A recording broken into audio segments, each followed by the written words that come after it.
The year is 2017. Open world games are the cream of the crop. You have titles such as Subnautica, Red Dead 2, and Big City Life Simulator. This green mountain, is that a thing? Oh, okay. I mean, this is on par with Cyberpunk at least. Big City Life Simulator is really a relic of a bygone era of the Google Play Store, where you can go on there and find the weirdest games known to man.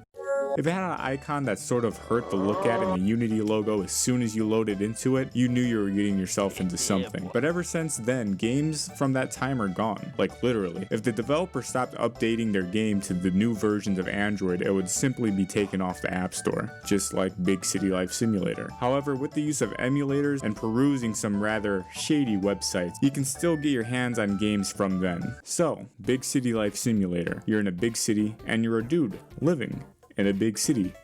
No female character option. Big City Life Simulator isn't just another GTA clone, as there is no guns and you can't steal vehicles.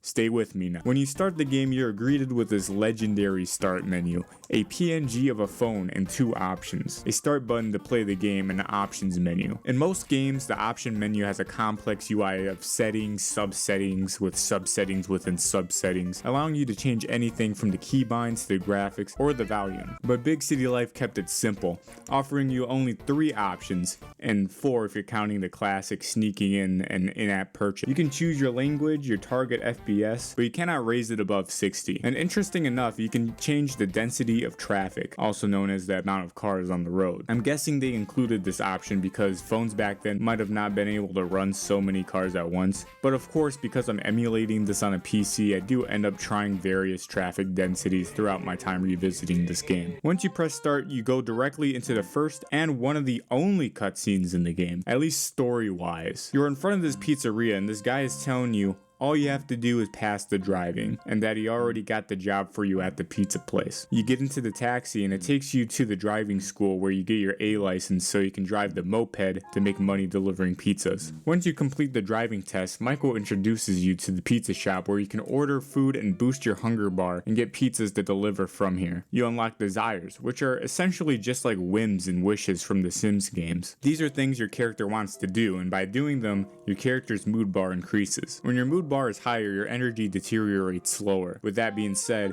you immediately from there start delivering pizzas for money, starting at $30 per pizza delivered, which is abhorrently low in terms of how much things cost in this game compared to how much you'll make, but I'll get to that later. After you deliver your first of many pizzas, Michael sends you a text and informs you about the hotel where you will be sleeping every night until you afford a house in the game. In the hotel, you can sleep for various amounts of different times for different prices, of course the more expensive ones being longer in-game, in return for receiving more energy. After the first night, Michael tells you that the pizzeria isn't the only job that you can get, which is true, but here's the thing. Early game, you'll be grinding the pizzeria for a long time before you can get another one of these jobs because each one has specific requirements. Each job typically requires you to have the correct work clothes and the correct license, and some even require you to buy a car for the job, each one costing over $500, which when you're making $30 per delivery is a grind. While on the topic of job requirements, similar to the mechanic in GTA San Andreas where you can go to the gym and make your character stronger, Big City Life has a similar mechanic where you can do that as well. Let's go. Yes. Come on. Get it up there! Come on! Wow. I can only power out 3 reps so far. Very humble amount. Offering not 1, not 2, not 6. That is some great form. I don't know. You gotta start somewhere. But 5 different workouts that essentially just do the same thing. They either burn fat or gain strength. I'm not completely sure if this even affects the character in terms of speed or any other noticeable attributes, but you need 85 strength to eventually get the builder job. Besides that, the gym is a really good way to farm the mood bar because your character will constantly want to go there. What a Chad. Now when delivering your pizzas, you will eventually get promoted, but you don't get a bonus. You get an extra $5 each time, which is still not a lot of money. And the deliveries you do are either super close or super far away in the town over. And there's this funny quirky thing where if you try to ride over the mountain as a shortcut, you completely in Unity fashion phase through the ground into the ether below. All of this is to say that you earn the same amount of money regardless of the distance or time you make delivering to the customers. Now around this time your character will get hungry. obviously, because this is a life sim. You can pick and choose from a plethora of foods with different satiety, or you can abuse my favorite mechanic in this game thus far. In the pizza shop next to where you make deliveries is another red marker. Here's where you can enter a eating competition. Every time you set a new record, you get $150. This game is basically just a Friday Night Funkin' before Friday Night Funkin' style direction clicker game, where you can earn points based on how many arrows you can correctly click as fast as you can in a given time. It is free to enter and is available as long as you come in between 19 and 21 in the game. Even if you don't beat your record, you will fill your entire food bar for free. Only downside is eventually you'll get so good at the game where it's hard to beat your own record and earn money from it. But while you still can, it's literally the best way to earn money early in the game. The only downside being your fat increasing a smidge each time. Who would have thought? Now replaying this game, I made an initial lapse in my spending that may have costed me an hour of my life. The next job tier was Scavenger, and the requirement for the job is a C license and work clothes. So I got to work with earning enough money to buy the work clothes first, which is basically just this work shirt that costed $500. During that time, I eventually got promoted again and unlocked one of the first unlockable jobs, the taxi job, in which you needed to get a Type C license for. So in the back of my mind, I knew the taxi hat was cheaper than a work shirt, and so was the regular car license. Impulsively, I went and got the B license for it because it was cheaper than getting the C license, only to find out later you need to buy an entirely new $1,200 car for the taxi job. Then I got the work shirt for the scavenger job and was left with essentially no money. So I could have had the better job at this point in the game, but I sort of squandered my money thinking I was getting a better deal. So for another hour, it was back to delivery driver at day, Ducato avocado before and after at night. Probably hard to maintain an athletic body when I'm doing hamburger food competitions every day for my diet. I did not want to do it until I was able to afford the C license. Now I'll make a confession. I've actually never gotten this far in the game before. Like literally the only part of this game I've played is the pizza delivery eating over and over again gameplay loop, because I was like 10 years old when I played this game. So I'm not even sure where I'm supposed to go. So I did find out eventually on where you're supposed to go. But do you remember when I said, and there's this funny quirky thing where if you try to ride over the mountain as a shortcut, you completely in Unity fashion phase through the ground into the ether below. Well, it turns out this scavenger job was in the middle of nowhere, in the mountains. What I'm about to describe is easily a 3-hour catastrophe summed up in the span of a minute or so. So this was a problem. A huge problem. How am I supposed to get to the scavenger site, which basically, let me just say, you're a garbage man, nothing more. I don't know why it's called Scavenger, but that's besides the point. I tried driving through the void to the location. I tried jumping into the void. I even tried calling a taxi to the job site, and it looked like it took me there. But when you got out of the taxi, you're just falling in limbo. And it was at this point where I started questioning if it was even possible in the first place to do this job. So I went online and searched up gameplay and found this video. And this dude was driving through the mountains like there was no tomorrow. Then it dawned on me. I had downloaded the latest version of this game, and the video was depicting gameplay from 2017. So maybe if I downloaded an older version, it would work. But this came at the cost of me redoing the whole pizza job all over again. Show clip of me sighing and doing it all over again. Yay, all over again. I wonder if I can do better than I did originally. Yay, I'm licensed again. Now look, on this version, I can just cut through all the grass and I don't fall into the ether. This is actually great. I'm just on top of this entire mountain. See my money? Should be the last pizza I ever deliver. What's this? Get a new job? Guess what, buddy? Guess what we're about to do? Now, what we're supposed to do, we're supposed to go straight up the mountain. Do a couple wheelies on the way, you know, nosedive. So yeah, if you couldn't tell from the tone of my voice in these clips, I was not at all enthused to do this all over again. But granted, it was much faster since I could just ride over mountains instead of just driving through that main highway to get to the other side of town, and you get it. But there is another hiccup. Allow me to have a minor crash out. Today's mission: tried to do the scavenger job without it crashing. I know, crazy, right? So yeah, let me tell you the situation. I sort of went into this video just assuming like it was going to be like fun, nice, like nostalgia, you know, revisiting this game from my childhood. And then I realized this game is like insanely broken. Like really broken. That's the only way to put it. And I don't know, like I be watching these like Hindi YouTubers. They're always indie for some reason, and they got like they're just balling in this game. Like they played this game to death. I don't know if they watched like 1,000 of these right here. I don't know if they actually like spent money on it while it was in the Google Play Store. But I don't know. I don't know how you get to that point. I want to get to that point, you know. I already got like 10 minutes of video made, and I can't give up now. So I gotta find some. If this doesn't work, the only other thing I can do is like admit this is broken, and then grind the pizza again for like hours and hours to hopefully just do another job. And then if that's broken, I'll just kill myself. Luckily, the scavenger job did end up working, and that's great because it allows me to tell you guys about the scavenger job. So basically, like I said earlier, the scavenger job makes you assume the role of a garbage man going around the city picking up garbage. How this works is as soon as you start the job, you get 3 minutes to fill your load entirely. 3 minutes to get into the truck, start it, drive out of the mountains, and park perfectly by each trash can, get out of the truck, push the trash agonizingly slow back to the truck, or use my strat, which is essentially spamming the let go and pick up button to slide it faster, and then get back into the truck and go to the next one until you eventually have filled it entirely and you go to drop it off all the way back in the mountains. Each time you pick up the trash, it adds 50 seconds to your timer. So it's sort of like a very janky, crazy taxi. Even if you don't fill your load, you still earn some money. However, it's not as good as when you do, because each time you're able to do this, you earn $120 and get to go back out there doing it over and over again. And this is without promotions, which tax on $20 more each time you move up. Now, all of this sounds great and dandy, but there are some downsides and bugs with this job. Firstly, the garbage truck itself is pretty hard to control. It might even be harder to control on an emulator, which I use, and the turns aren't great. You have to get used to it, but that might just be a skill issue with me. Secondly, the time it takes to get out of the mountains into the city, and then the time it takes when you finally finish a load and have to drive back into the mountains is unforgiving. You barely have enough time for it, which makes the actual parking, getting out, picking up the trash part of the job very stressful and full of pressure, because if you make one little mistake, you end up losing a lot of time. And thirdly, the greatest issue of it all is the pedestrians.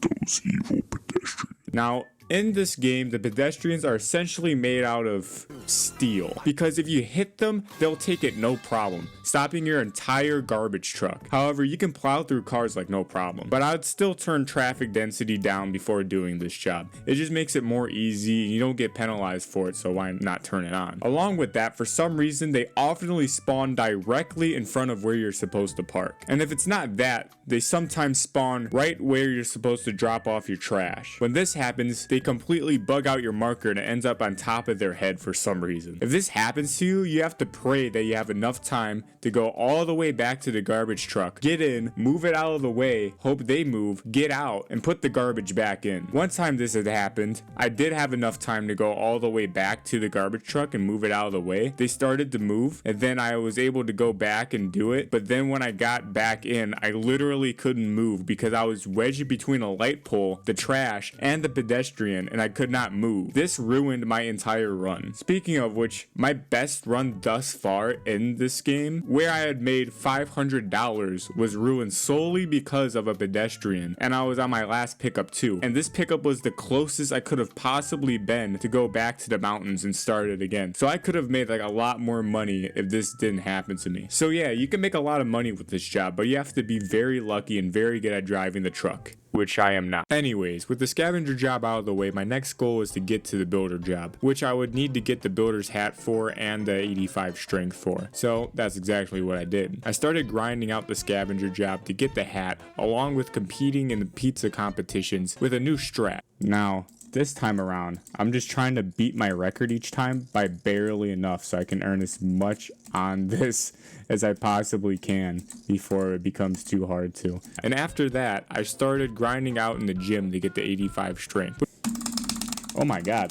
I've never seen this technique before, which was simple enough, and it was way easier than going from pizza delivery job to the scavenger job. So when I had finally gotten both requirements, I went to the place to check it out, only to find out that the job was different. You had to show up between 7 and 10 to work there, which was different than the other jobs because you could show up at the pizza place or the dump at any time to work previously. With that aside, I ended up sleeping at the hotel and showed up the next day bright and early to work at the construction site. On your first day, your first task is to pick up heaps of garbage. All too familiar to my character, I'd assume. Making quick work of that, the second task was to install the concrete mixer and the generator, which was pretty simple as well, just carrying these boxes off the truck. Along with that, you have to install pallets in which your building materials will be laid upon. That includes wood, gas cans, and other stuff to create concrete on day 2. But for now, day 1 was finished, and for the first day, you earn $180. Pretty sweet considering there is no risk in this job. It's just guaranteed money as long as you show up and do the tasks. Now that I had the builder's job, my goal now was to get the thief job, which required the thief mask and the B license and vehicle B. Continuing with day 2, after you laid out the rest of your building materials, your task was now to install the framework for the wall. After that, day 2 was over of working at the construction job, along with $120 in your pocket, which less than $180 was still good considering how easy it was, and it was at this point where I was able to purchase the thief mask. However, soon after purchasing this thief mask, and while doing that, losing muscle by not hitting the gym anymore, I had made the discovery that in order to keep working at the construction job, you have to maintain your muscle at 65 and switch to your hard hat. I had found this out because I had came to work full ski masked up and probably 20 pounds out of shape, and what would you guess, I couldn't work. So with that knowledge, I had switched back to the hard hat and put some more effort in maintaining my character's physique. Now day 3 is the last day where you do something new for the construction job. The following days after that are sort of the same, but it is what it is. Day 3 starts with the boss telling you that the workers had poured the concrete in the wall and it was time to install the framework for the next wall, which was easy enough, requiring you to move the wood from the last wall to the next. After that, it was time to fuel the generator and then load up the concrete mixer with stone, sand, and cement, then fill it with water. Alright, now I can do the joke. Water bucket, release! And then my game crashed and I had to do it all over again. But yeah, after that, the days basically consisted of the same thing. Fueling the generator, loading the cement, praying it didn't crash, and then installing the framework. Along with that, I was still grinding out the scavenger job at night. So in no time, I had enough money to go and get the B license. Then I did some more off-camera grinding for the most part, because it does get monotonous recording the same footage with nothing happening. But some notable things that happened while I was grinding was this bucket that I got stuck on this window because I was curious if the game could tell the difference between concrete and water. During my scavenger runs, I got really good and had a $1,435 run, which included me getting flipped over by the strongest man in Big City and pancaking a family of 4 while going 80 in a 20. But after all was said and done, I had enough money to get the car, which was way faster than any vehicle in the game I've drove before. It was a game changer. After getting the car, it was finally time to get the thief job. The job location is in this shady pawn shop with a bald guy at the counter. When getting the job, he says that he urgently needs a supplier, but as a test, they have you pick a lock, and it makes you do an actual pretty intuitive mini game. After cracking it successfully, you get the job. The actual thievery part happens at night, so you have to come later to trigger the job, similar to the builder job. Sooner than not, the time came for my first robbery. The man asks you to get into the car and drive to the target being a house a minute away. Once there, you get in the house and pick the lock, and once you're in, you start stealing. Then I accidentally broke the game because it wouldn't let me put things in the trunk. So once you're in, you start stealing various items and putting them into the trunk of your car. All items being randomly generated electronics like a TV in the bathroom or a microwave by the bed. Once you fill the car, you drive back to the pawn shop to drop off your permanently borrowed items. On the first night, you earn $150. However, when you do the job normally, there is more to it. There are multiple houses laid across the city with different layouts, but pretty much the same rooms, in which you have to break in and steal items.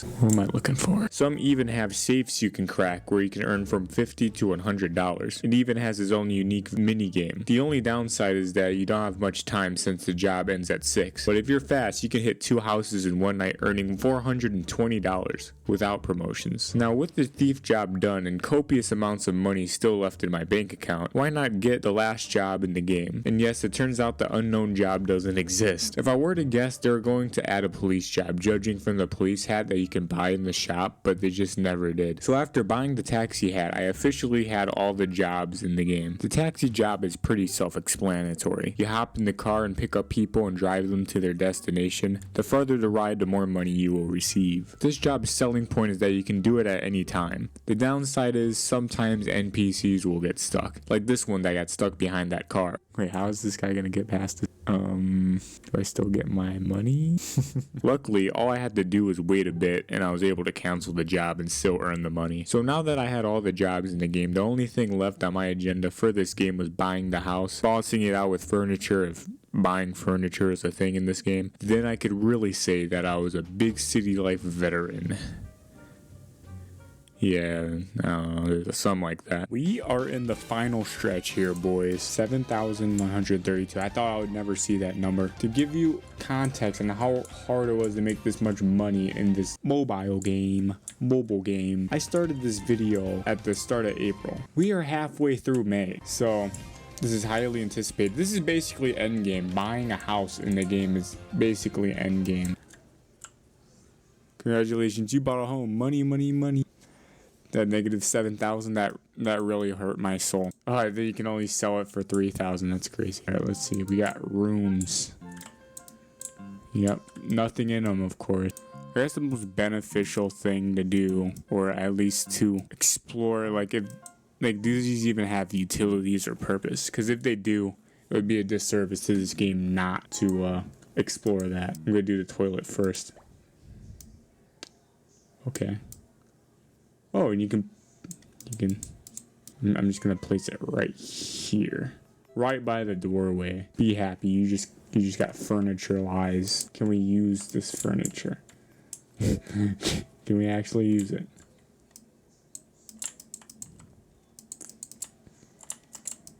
Doesn't seem like we can. That was probably a waste of money because there's not a poop bar. So I got a little bit more cash monies now through some nefarious cash monies things, just enough to get the bed because all the other utilities don't really help the character. Oh yeah, perfect parking. Actually, I have quite a lot of things, but I know what we're here for. And wait, how far can I put this? Oh yeah, as soon as you walk in, just mattress. There it is. And we can sleep however long we want without paying a dime. That was a weird cutscene, but oh, what the? But yeah, that's a big city life right there. Yep, that's it.